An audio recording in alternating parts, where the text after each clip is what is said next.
മികച്ച ഫീച്ചറുള്ള എന്നാൽ സാധാരണക്കാർക്കും വിദേശ ഇന്ത്യക്കാർക്കും ഉപയോഗിക്കാൻ പറ്റുന്ന നല്ലൊരു ട്രേഡിംഗ് പ്ലാറ്റ്ഫോം ഏതാണെന്ന് പലരും നമ്മളോട് ചോദിക്കാറുണ്ട്. അത്തരമൊരു അനാലിസിസിന്റെ ഇടയിലാണ് നമ്മളുടെ ഈ വീഡിയോയുടെ സ്പോൺസർമാരായിട്ടുള്ള ഫയേഴ്സ് എന്ന് പറഞ്ഞിട്ടുള്ള ഒരു പ്ലാറ്റ്ഫോമിനെ പറ്റി നമ്മൾ മനസ്സിലാക്കാൻ സാധിച്ചത്. ആ പ്ലാറ്റ്ഫോമിന്റെ പുതിയ ഫീച്ചേഴ്സും ആ പ്ലാറ്റ്ഫോമും ഇന്ത്യയിലെ മറ്റുള്ള മികച്ച ബ്രോക്കർമാരായിട്ടുള്ള സെറോദ, അപ്സ്റ്റോക്സ് പോലുള്ള പ്ലാറ്റ്ഫോമുകളുടെ ഒരു കമ്പാരിസണും കൂടിയാണ് ഇന്ന് ഈ വീഡിയോയിലൂടെ പറയുന്നത്. NRIകൾക്ക് വളരെ എളുപ്പത്തിൽ, വളരെ മികച്ച രീതിയിൽ, വളരെ കോമ്പറ്റീറ്റീവ് ആയിട്ടുള്ള റേറ്റിൽ ട്രേഡ് ചെയ്യാൻ സാധിക്കുന്നു എന്നുള്ളതാണ് ഫയേഴ്സ് പ്രൊവൈഡ് ചെയ്യുന്ന വളരെ പ്രധാനപ്പെട്ട ഒരു കാര്യം. പക്ഷെ ഒരു കാര്യം ശ്രദ്ധിക്കാനുള്ളത്, ഒരു ഓൺലൈൻ ആയിട്ട് അക്കൗണ്ട് ഓപ്പൺ ചെയ്യാൻ പറ്റില്ല. ഓഫ്ലൈൻ ആയിട്ടുള്ള അക്കൗണ്ട് ഓപ്പണിംഗ് പ്രോസസ് ആണ് ഇവർ ഫോളോ ചെയ്യുന്നത്. അതിന്റെ ഡീറ്റെയിൽസ് ഡിസ്ക്രിപ്ഷനിൽ കൊടുത്തു. ഫയേഴ്സ് എന്ന് പറഞ്ഞിട്ടുണ്ടെങ്കിൽ 2015 മുതൽ തന്നെ ഇന്ത്യയിലെ ഒരു ട്രേഡിംഗ് രംഗത്ത് പ്രവർത്തിച്ചിരുന്ന മികച്ചൊരു ബ്രോക്കറാണ്. ഇവരുടെ പ്രധാനപ്പെട്ട ഫീച്ചേഴ്സ് എന്തൊക്കെയാണെന്ന് ചോദിക്കുകയാണെന്നുണ്ടെങ്കിൽ, ഇപ്പൊ ഓപ്ഷൻ ട്രേഡർമാർക്കൊക്കെ ആയിട്ട് ഇവര് സ്കാൽപ്പർ ടെർമിനൽ എന്ന് പറഞ്ഞിട്ടുള്ളൊരു ഓപ്ഷൻ കൊണ്ടുവന്നിട്ടുണ്ട്. സ്കാൽപ്പർ എന്ന് പറഞ്ഞിട്ടുണ്ടെങ്കിൽ വളരെ ചെറിയൊരു സമയത്ത് മാത്രം ട്രേഡിൽ നിൽക്കുകയും നമ്മൾക്ക് പറ്റുന്ന ഒരു സിറ്റുവേഷൻ വന്നു കഴിഞ്ഞാൽ ഉടനെ ലാഭം എടുക്കുക, അല്ലെങ്കിൽ ചെറിയൊരു നഷ്ടം വന്നു കഴിഞ്ഞാൽ നഷ്ടമെടുത്ത് മാറിപ്പോവുക എന്നുള്ള രീതിയിലുള്ള ഒരു സംവിധാനമാണ് സ്കാൽപ്പർ ടെർമിനൽ. വളരെ പെട്ടെന്ന് തന്നെ നമുക്ക് ട്രേഡുകൾ എടുക്കാനും ഏകദേശം 10 മില്ലി സെക്കൻഡിനുള്ളിൽ തന്നെ നമ്മുടെ ട്രേഡുകൾ എക്സിക്യൂട്ട് ചെയ്യാനും നമുക്ക് സാധിക്കും എന്നുള്ളതാണ് ഈ ഫയേഴ്സ് തരുന്ന ഒരു ഉറപ്പ്. ഏറ്റവും പെട്ടെന്ന് ട്രേഡുകൾ എടുക്കുക എന്നുള്ളതാണ് ഒരു സ്കാൽപ്പറെ സംബന്ധിച്ചിടത്തോളം ഏറ്റവും പ്രധാനപ്പെട്ട കാര്യം. അതുകൊണ്ട് തന്നെ ഈ ഫയേഴ്സിന്റെ സ്കാൽപ്പർ ടെർമിനലിൽ വളരെ മികച്ചൊരു ഓപ്ഷൻ ആവാനായിട്ടുള്ള സാധ്യതയുണ്ട്. അതുപോലെ ഇവരുടെ സ്മാർട്ട് ഓർഡേഴ്സ്, അതായത് സ്മാർട്ട് എക്സിറ്റ് പോലെ അല്ലെങ്കിൽ സ്മാർട്ട് സ്റ്റോപ്പ് ലോസ് പോലുള്ള സംവിധാനങ്ങൾ നമ്മൾക്ക് ഏറ്റവും എഫക്റ്റീവായിട്ട് ലാഭം കൂട്ടാനും നഷ്ടം കുറയ്ക്കാനും ഉള്ള സംവിധാനങ്ങൾ പ്രൊവൈഡ് ചെയ്യുന്നുണ്ട് എന്നുള്ളതാണ് എന്റെ ഒരു അനാലിസിസ് എന്ന് മനസ്സിലായത്. നമ്മളൊരു ട്രേഡ് ചെയ്യുമ്പോൾ ഏറ്റവും പ്രധാനപ്പെട്ട ഒരു കാര്യമായിട്ട് വരുന്നത് ടെക്നിക്കൽ അനാലിസിസ് ആണ്. ടെക്നിക്കൽ അനാലിസിസ് എന്ന് പറഞ്ഞാൽ എന്താണ്? ഈ സ്റ്റോക്കുകളുടെ വില ഉയരുകയും താഴുകയും ചെയ്യുന്നതും അത് എന്തുമാത്രം വോളിയത്തിൽ ട്രേഡ് ചെയ്യുന്നു, അതിന്റെ മുൻകാല ആവറേജുകളും ആയിട്ട് ബന്ധപ്പെട്ട് അത് എങ്ങനെ ട്രേഡ് ചെയ്യുന്നു, അതിന്റെ മൊമെന്റം എങ്ങനെയുണ്ട്, അതിന്റെ വൊളാറ്റിലിറ്റി എങ്ങനെയാണുള്ളത് എന്നുള്ള ഇതിന്റെയൊക്കെ ഒരു ഫാക്ടറാണ് ടെക്നിക്കൽ അനാലിസിസിന്റെ പാർട്ടായിട്ട് നമ്മൾ നോക്കുന്നത്. അപ്പൊ അതിന് മെയിൻ ആയിട്ട് വേണ്ടത് ചാർട്ടുകളാണ്. അപ്പൊ ഒരു 8 ചാർട്ടുകൾ വരെ ഒരേ സമയം നമുക്ക് അനലൈസ് ചെയ്യാൻ പറ്റുന്ന ഒരു ഇന്നോവേറ്റീവ് ആയിട്ടുള്ള ഒരു ടെർമിനലാണ് നമുക്ക് ഈ ഫയേഴ്സ് പ്രൊവൈഡ് ചെയ്യുന്നത്. ഇൻഡസ്ട്രി ലീഡർ ആയിട്ടുള്ള ട്രേഡിംഗ് വ്യൂ എന്ന് പറഞ്ഞിട്ടുള്ള സംവിധാനവുമായിട്ടുള്ള ഒരു ഇന്റഗ്രേഷൻ, ഒരു ഡയറക്റ്റ് ഇന്റഗ്രേഷൻ ഉണ്ട്. അതായത് നമുക്ക് ചാർട്ടുകൾ ട്രേഡിംഗ് വ്യൂവിൽ കാണാനും ട്രേഡിംഗ് വ്യൂവിൽ നിന്ന് നേരെ നമ്മുടെ ഫയേഴ്സിലെ ഓർഡർ എക്സിക്യൂട്ട് ചെയ്യാനുള്ള ഫെസിലിറ്റി ഇപ്പൊ ഫയേഴ്സ് പ്രൊവൈഡ് ചെയ്യുന്നുണ്ട്. ഈ കാര്യങ്ങളൊക്കെ നമ്മുടെ ട്രേഡിങ് വളരെ ഈസിയും വളരെ കൺവീനിയന്റും ആക്കി മാറ്റുന്നുണ്ട് എന്നുള്ളതാണ് എന്റെ അനാലിസിസ് എന്ന് മനസ്സിലായിട്ടുള്ളത്. നമുക്ക് ട്രേഡ് ചെയ്യുന്നത് നമ്മളുടെ മൊബൈൽ വഴിയോ അല്ലെങ്കിൽ നമ്മുടെ കമ്പ്യൂട്ടർ വഴിയോ അല്ലെങ്കിൽ ഈവൻ നമ്മുടെ ടിവിയിലേക്ക് വരെ കണക്ട് ചെയ്തുകൊണ്ട് നമുക്ക് നമ്മുടെ ട്രേഡ് സെറ്റപ്പുകൾ കാണുന്നതിനായിട്ടും അത് വലിയ സ്ക്രീനുകൾ കാണുന്നതിനായിട്ടുള്ള ഫെസിലിറ്റി ഉണ്ട്. അത് പല ട്രേഡിംഗ് പ്ലാറ്റ്ഫോമുകൾക്കും അവൈലബിൾ അല്ലാത്തൊരു കാര്യം. ഒരു ഹൈ പെർഫോമിംഗ് ആയിട്ടുള്ള മെഷീനുകൾ ഉപയോഗിച്ച് വളരെ വലിയ ഓർഡറുകൾ അല്ലെങ്കിൽ വളരെ വലിയ സെറ്റപ്പുകൾ ഒരേ സമയം എക്സിക്യൂട്ട് ചെയ്യുന്നതിനൊക്കെ ആയിട്ടുള്ള ഒരു ഫെസിലിറ്റിയാണ് ഈ അൽഗോ ട്രേഡുകൾ പ്രൊവൈഡ് ചെയ്യുന്നത്. അല്ലെങ്കിൽ നമ്മുടെ ട്രേഡുകൾ ഓട്ടോമേറ്റ് ചെയ്യാനുള്ള ഒരു ഫെസിലിറ്റിയാണ്. അതിനായിട്ട് പ്രധാനമായിട്ട് വേണ്ടത് APIs ആണ്, അതായത് അല്ലെങ്കിൽ ആപ്ലിക്കേഷൻ പ്രോഗ്രാമിംഗ് ഇന്റർഫേസ് എന്ന് പറയും. അത്തരം APIകൾ പൂർണ്ണമായിട്ടും ഫ്രീ ആയിട്ട് കൊടുക്കുക എന്നുള്ളത് ഫയേഴ്സ് മാത്രം ചെയ്തുകൊണ്ടിരിക്കുന്ന ഒരു കാര്യമായിട്ടാണ് എനിക്ക് മനസ്സിലായത്. പണം പൂർണ്ണമായിട്ടും ഇല്ലാത്ത ആളുകളെയും സപ്പോർട്ട് ചെയ്യുന്നതിനായിട്ട് ഇവരുടെ പ്ലെഡ്ജ് ഫെസിലിറ്റിയും MTF ഫെസിലിറ്റിയും ഉണ്ട് എന്നുള്ളത് വളരെ ഹെൽപ്ഫുൾ ആയിട്ടുള്ള കാര്യമാണ്. അതായത് നിങ്ങൾക്ക് നിങ്ങളുടെ കയ്യിൽ ഒരു ലോങ് ടേമിലേക്ക് ഹോൾഡ് ചെയ്യുന്ന സ്റ്റോക്കുകളുണ്ട്. ആ സ്റ്റോക്കുകൾ പ്ലെഡ്ജ് ചെയ്തുകൊണ്ട് അതിന്റെ 90% വരെയൊക്കെ പണം നിങ്ങൾക്ക് മറ്റുള്ള ട്രേഡുകൾക്കായിട്ട് ഉപയോഗിക്കുക എന്നുള്ളതാണ് പ്ലെഡ്ജ് കൊണ്ട് ഉദ്ദേശിക്കുന്നത്. അതുപോലെ തന്നെ മാർജിൻ ട്രേഡ് ഫണ്ടിങ് എന്ന് പറഞ്ഞിട്ടുണ്ടെങ്കിൽ നമ്മുടെ കയ്യിൽ ഇപ്പോൾ 1 ലക്ഷം രൂപ ഉണ്ടെന്നുണ്ടെങ്കിൽ 4 ലക്ഷം രൂപ വരെയൊക്കെയുള്ള ട്രേഡുകൾ നമുക്ക് 0.0493% ഡെയിലി, അതായത് 18% മാനുവലി, അല്ലെങ്കിൽ മറ്റൊരു രീതിയിൽ പറയുകയാണെങ്കിൽ 1 ലക്ഷം രൂപയ്ക്ക് ഒരു ദിവസം 50 രൂപ പലിശ കൊടുത്തുകൊണ്ട് നിങ്ങൾക്ക് പണം വാങ്ങിക്കൊണ്ട് ട്രേഡ് ചെയ്യാനുള്ള ഫെസിലിറ്റി ഒക്കെ ഇവർക്ക് അവൈലബിൾ ആണ്. പ്രധാനപ്പെട്ട ബ്രോക്കർമാർ തമ്മിൽ ഒന്ന് കമ്പയർ ചെയ്ത് നോക്കുകയാണ് ഇനി ചെയ്യുന്നത്. ഒരു സാധാരണ ഇന്ത്യക്കാരൻ പുതിയൊരു ഡിമാറ്റ് അക്കൗണ്ടും ട്രേഡിംഗ് അക്കൗണ്ട് ഓപ്പൺ ചെയ്യുന്നതിന് ഫയേഴ്സ് 1 രൂപ പോലും ചാർജ് ചെയ്യുന്നില്ല.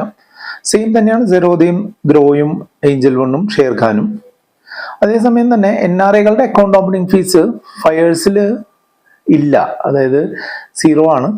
അതുപോലെ സെറോദയിലും 500 രൂപ അവരുടെ അടുത്ത് നിന്ന് ചാർജ് ചെയ്യുന്നുണ്ട്. ഏഞ്ചൽ വണ്ണിൽ 500 ആണ്, ഷെയർഖാനിൽ 1000 ആണ്. ഗ്രോ ആപ്പ് NRIകളുടെ അക്കൗണ്ട് ഓപ്പൺ ചെയ്യുന്നതിനായിട്ട് അലോ ചെയ്യുന്നില്ല. ഇതുപോലെ നോൺ ഇൻഡിവിജ്വൽ ആയിട്ടുള്ള യൂസേഴ്സ് അവരുടെ അക്കൗണ്ട് ഓപ്പണിങ്ങും ഫയേഴ്സ് ഫ്രീ ആക്കിയിട്ടുണ്ട്. സെറോദ 500 രൂപ ചാർജ് ചെയ്യുന്നു. മറ്റ് 3 പ്ലാറ്റ്ഫോമുകൾ ആ ഫെസിലിറ്റി സപ്പോർട്ട് ചെയ്യുന്നില്ല. ആനുവൽ മെയിൻ്റനൻസ് ചാർജ് ഓരോ വർഷവും നമ്മളുടെ അക്കൗണ്ട് മെയിൻറ്റെയിൻ ചെയ്യുന്നതിന് സാധാരണ ഇന്ത്യക്കാരുടെ അടുത്ത് നിന്ന് ഫയേഴ്സ് ചാർജ് ഒന്നും ചെയ്യുന്നില്ല. അതേസമയം സെറോദ 300 രൂപയും ഗ്രോ ആപ്പും ചാർജ് ചെയ്യുന്നില്ല. ഏഞ്ചൽ 1 450 രൂപ വരെയുള്ള എമൗണ്ടും ഷെയർഖാൻ 400 രൂപ വരെയുള്ള എമൗണ്ടും AMC ആയിട്ട് ചാർജ് ചെയ്യുന്നുണ്ട്. NRIകളുടെ AMCയും ഫയേഴ്സിൽ ഫ്രീ ആണ്. അതേസമയം തന്നെ സെറോദ 300 രൂപ ചാർജ് ചെയ്യുന്നു. ഏഞ്ചൽ 1 2950 രൂപ വരെ ചാർജ് ചെയ്തേക്കാം. ഷെയർഖാൻ 500 രൂപയാണ്. ഗ്രോ ആപ്പിൽ NRIകൾക്ക് സപ്പോർട്ടില്ല. അതുപോലെ നോൺ ഇൻഡിവിജ്വൽസിന്റെ അക്കൗണ്ട് മെയിൻ്റനൻസ് ചാർജ് ഫ്രീ ആണ് ഫയേഴ്സിൽ. സെറോദയിൽ 1000 രൂപ നമ്മൾ കൊടുക്കണം. മറ്റു 3 പ്ലാറ്റ്ഫോമുകളും അത് സപ്പോർട്ട് ചെയ്യുന്നില്ല. നമ്മൾ ഫോൺ ചെയ്ത് ട്രേഡ് ചെയ്യുന്നതിനായിട്ടുള്ള ഫെസിലിറ്റി പ്രൊവൈഡ് ചെയ്യുന്ന ഫയേഴ്സ് 50 രൂപയാണ് ചാർജ് ചെയ്യുന്നത്. സെറോദയും അതേ ചാർജ് തന്നെയാണ് എടുക്കുന്നത്. ഏഞ്ചൽ 1ൽ 20 രൂപയും ഗ്രോ ആപ്പ് ആ ഫെസിലിറ്റി പ്രൊവൈഡ് ചെയ്യുന്നില്ല. ഓട്ടോ സ്ക്വയർ ഓഫ് ചാർജസ് എന്ന് പറയും. അതായത് നമ്മൾ ഒരു ഇൻട്രാഡേ ട്രേഡ് എടുത്തു, ആ ട്രേഡ് നമ്മൾ ക്ലോസ് ചെയ്യാനായിട്ട് മറന്നുപോയി. അതായത് 3 മണിക്ക് ശേഷം 3:15 3:20 നമ്മൾ ആ ഇൻട്രാഡേ ട്രേഡുകളെല്ലാം ക്ലോസ് ചെയ്യണം നമ്മളുടെ ചെലവിൽ. മനസ്സിലായില്ലേ? അങ്ങനെ ചെയ്യാൻ മറന്നുപോയിട്ടുള്ള ആളുകൾക്ക് അവര് ഓട്ടോമാറ്റിക്കലി സ്ക്വയർ ഓഫ് ചെയ്യുകയാണെന്നുണ്ടെങ്കിൽ ഒരു ട്രേഡിന് 50 രൂപ വെച്ച് ഫയേഴ്സ് ചാർജ് ചെയ്യും. സെറോദയും 50 രൂപ വെച്ച് ചാർജ് ചെയ്യും. ഗ്രോ ആപ്പും 50 രൂപ വെച്ച് ചാർജ് ചെയ്യും. ഏഞ്ചൽ 1 ചാർജ് ചെയ്യില്ല, പക്ഷേ ഷെയർഖാനിൽ ആ ഫെസിലിറ്റി ഇല്ല. DP ചാർജസ് നമ്മൾ ഒരു ലോങ് ടേമിലേക്ക് വാങ്ങിയിട്ടുള്ള ഒരു ഷെയർ വിൽക്കുമ്പോൾ വലിയൊരു തുക, സെറോദയിലൊക്കെ 15 രൂപയിൽ കൂടുതൽ ചാർജ് ചെയ്യുന്നത് കണ്ടിട്ടുണ്ട്, നമ്മുടെ കയ്യിൽ നിന്ന് പിടിക്കുന്നതായിട്ട് കണ്ടിട്ടുണ്ട്. അത് ഡെപ്പോസിറ്ററി പാർട്ടിസിപ്പന്റിന്റെ ചാർജാണ്. ഗ്രോ ആപ്പിൽ അത് 18 രൂപയിൽ കൂടുതലാണ്.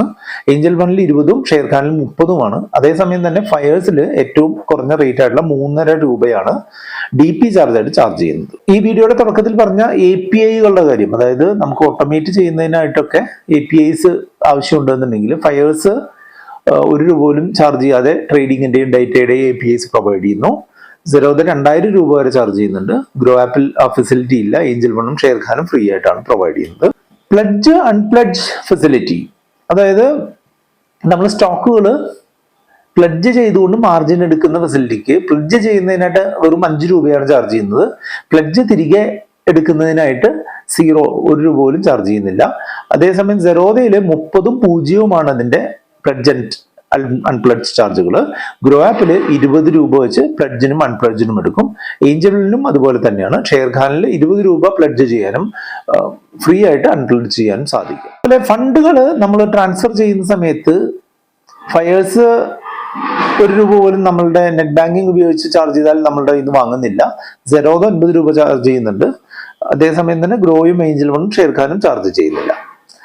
മാർജിൻ ട്രേഡ് ഫണ്ടിങ് ചാർജസ് ഏറ്റവും മിനിമം ആയിട്ടുള്ള 0.493 ആണ് ഫയേഴ്സ് ചാർജ് ചെയ്യുന്നത്. മറ്റ് പ്ലാറ്റ്ഫോമുകളെല്ലാം തന്നെ ഏതാണ്ട് അതേ രീതിയിൽ ചാർജ് ചെയ്യുന്നു എന്നുള്ളത് നിങ്ങൾക്ക് ഇതിൽ നിന്ന് കാണാനായിട്ട് സാധിക്കും. ഓവറോൾ നോക്കുമ്പോൾ കുറെ പാരാമീറ്റേഴ്സിൽ ഈ ഫയേഴ്സ് മുന്നിൽ നിൽക്കുന്നുണ്ട്. എസ്പെഷ്യലി NRIകളുടെ സപ്പോർട്ടിന്റെ കാര്യത്തിൽ ഒക്കെ മുന്നിൽ നിൽക്കുന്നത് ഫയേഴ്സ് ആണെന്ന് നിസ്സംശയം പറയാം. പക്ഷെ അവരുടെ പ്ലാറ്റ്ഫോം കുറെ കൂടെ ഇന്നോവേറ്റീവ് ആയിട്ടുള്ള, കുറെ കൂടെ ഫീച്ചർ ഫ്രണ്ട്ലി ആയിട്ടുള്ള, അഡീഷണൽ ഫീച്ചേഴ്സ് ഉള്ള നല്ലൊരു പ്ലാറ്റ്ഫോം ആയിട്ടാണ് തോന്നുന്നത്. നിങ്ങൾക്ക് ഫയേഴ്സിന്റെ അക്കൗണ്ട് ഓപ്പൺ ചെയ്യാൻ താല്പര്യമുണ്ട് എന്നുണ്ടെങ്കിൽ നിങ്ങൾ ഈ വീഡിയോ ഡിസ്ക്രിപ്ഷനിൽ ലിങ്ക് ക്ലിക്ക് ചെയ്തുകൊണ്ട് നിങ്ങൾക്ക് മുന്നോട്ട് പോകാം. അതേപോലെ തന്നെ NRI ആയിട്ടുള്ള ആളുകൾ ഈ ഡിസ്ക്രിപ്ഷനിൽ ഓഫ്ലൈൻ ആയിട്ട് എങ്ങനെ NRI ബേസ് ചെയ്തിട്ടുള്ള അക്കൗണ്ടുകൾ ഓപ്പൺ ചെയ്യാമെന്നുള്ളത് പറയുന്നുണ്ട്. ആ ഇൻഫർമേഷൻ കണ്ടുകൊണ്ട് നിങ്ങൾക്ക് അത് വെച്ച് പ്രൊസീഡ് ചെയ്യാം. എന്തെങ്കിലും സംശയങ്ങൾ ഉണ്ടെങ്കിൽ നമ്മുടെ വാട്സ്ആപ്പ് നമ്പറിലേക്ക് നിങ്ങൾക്ക് കോൺടാക്ട് ചെയ്യാം. വീഡിയോ ലൈക്ക് ചെയ്യാനും കമന്റ് ചെയ്യാനും കൂട്ടുകാരും ഷെയർ ചെയ്യാനും മറക്കരുത്.